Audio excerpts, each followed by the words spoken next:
كفتة الرز بتاعة العيد في البيت من غير كبة ولا مفرمة. هقولكوا ازاي تطلع معاكوا طرية وناجحة وما بتلزقش في الايد، ومش هنحتاج اي حاجة، وكل حاجة موجودة في البيت. واهم حاجة كمان من غير لحمة جملي. الكفتة الرز مش لازم تتعمل بلحمة جملي. تعالوا اقولكوا ازاي.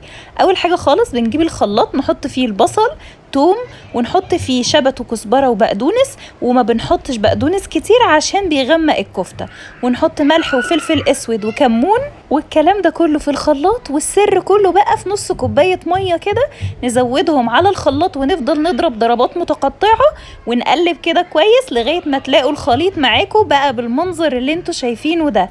عايزة اقول لكم بيبقى شبه العصير كده الاخضر زي ما انتوا شايفين كده.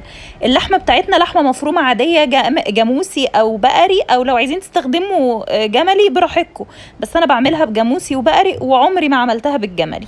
وحطيت عليها الخليط بتاعي، وحطيت دقيق الرز المطحون، ممكن تشتروه جاهز وممكن تعملوه في البيت. لو عايزين طريقته ازاي بيتعمل في البيت اكتبولي. بعد ما بعجنها بايدي كويس قوي بيبقى منظرها زي ما انتوا شايفين كده، بصبعها وبعد كده اقليها في زيت وخلاص تطلع معايا كفتة الرز. وطبعا بقى تعملوها في الصلصة بتاعتكم زي ما انتوا عايزين، وبالهنا والشفا.